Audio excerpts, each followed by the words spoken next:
What is up, everybody? Welcome back to RaceNews.com and welcome back to another one of our Kentucky Derby updates. Well, we didn't have a whole lot to talk about from last weekend, so I'll just kind of quickly go over the one horse that I thought, going to get some buzz and people are going to be talking about. Conquest Warrior is the horse, a Shug McGahee trained horse on debut, finished third, beating a little over 9 lengths to El Capi at Aqueduct. Came back in a maiden special weight going 1 mile at Gulfstream Park on Saturday. Pretty good maiden special weight field on paper. I'm not sure how good they really were at the end of the day, but a decent field for sure. Conquest Warrior, everything went wrong. Horrible trip. Even when he finally kind of got into the race a little bit, he had nowhere to go for a lot of the race. He finally got some clear running room, and he gobbled him up late for a nice win. So Conquest Warrior, definitely an impressive horse. A lot of times horses like this do get overbet in their next starts because everybody saw the bad trip and, kind of the flashy way to go about it there at the end to kind of close up and get the win. So, look, I'm not talking bad about him. I was very impressed. I text people and said, I'm very impressed with Conquest Warrior. I thought he was a very good horse, coming in and coming out. I think so as well. He's got Shug McGahee as a trainer. They'll take it very slow with this horse, which is probably the right approach. Should be an allowance race next. And then if he wins that one, he'll step up to stakes company. So Conquest Warrior, one to watch out for. I don't think he's going to immediately burst onto the scene or anything like that because they will take it slow, but he was very impressive. That's Gulfstream Park race 9 on Saturday if you want to go back and watch it. I ranked Conquest Warrior number 19 on my Kentucky Derby top 20. I don't really think he's like anything crazy good or crazy special, but I definitely do think he's one to keep an eye on, and we'll see how he goes moving forward. All right, let's go to the Kentucky Derby top 5 list this week, and then we'll talk about what's coming up next week. I'll go through this quickly because not a lot has changed. Number 5 on my list is Door Knock. We're kind of just waiting for his 3-year-old debut. He's kind of preparing for it. Not sure where that might be just yet.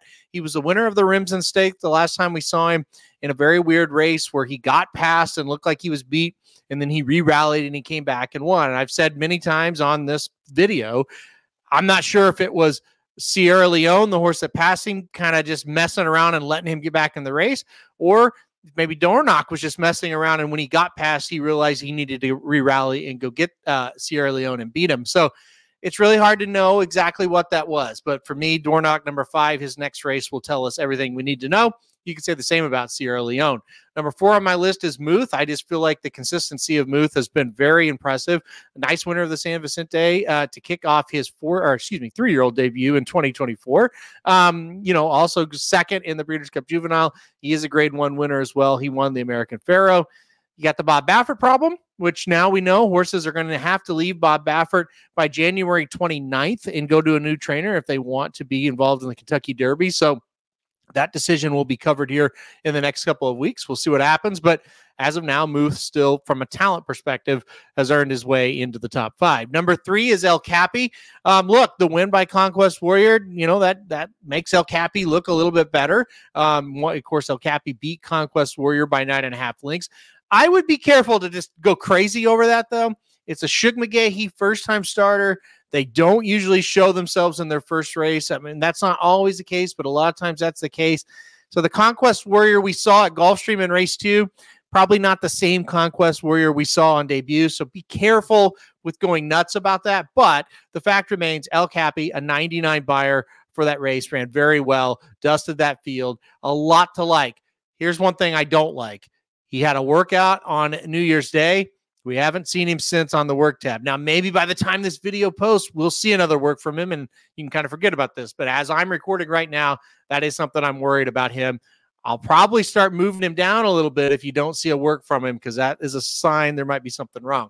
Number 2 on the list is Nisos. I think he's a very nice horse for Bob Baffert. The problem is, where's he going to go? That the clock is ticking. We'll see where Nisos ends up. Will he stay with Baffert and skip the Derby? Will he go to another trainer? We're going to find out. But number 2, Nisos, he's 2 for 2. He's looked awfully good.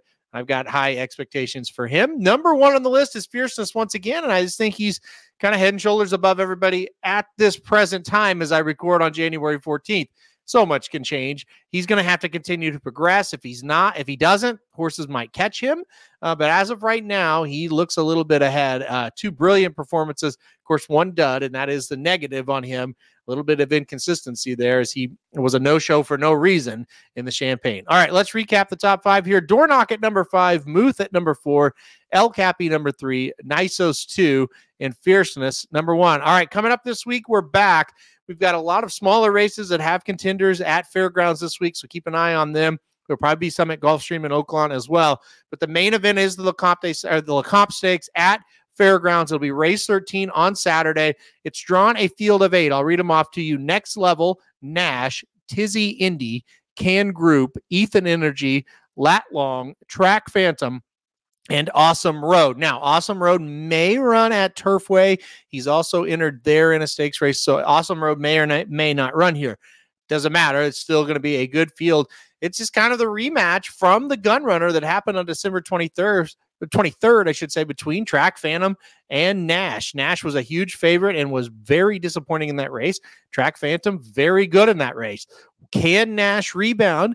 Can Track Phantom show up run another good race or even improve? That's the big thing. Only horse is missing is Sneed. He is not in this one. He hasn't worked since that race, so we'll kind of get a report on him maybe later on, but he is not running in this one. So Track Phantom and Nash going to bang heads. Kind of the new shooter is Ethan Energy. Luis Saez comes in to ride for Brad Cox here. He was working very well leading up to maiden special weight, and he absolutely dusted that field. Not sure how strong that group was. El Magnifico, who was second to Ethan Energy, came back and was off the board at Oaklawn in his next start. So the group may have been suspect, but Ethan Energy did everything very well. So we'll have a full preview of this race coming up at racingdudes.com this weekend and on the YouTube page, obviously. But right now, Nash, Ethan Energy, Track Phantom, LeCompte Stakes. That's going to move these rankings and kind of move our update next week. So we'll be right back here with an update after the LeCompte next weekend, and we'll see what happens. All right, guys, thanks everybody for watching this video. Hit the like button if you like it. Hit subscribe. You really like it. Want to get alerted anytime we do videos like this. And most importantly, come back next week and watch as we have another Kentucky Derby update.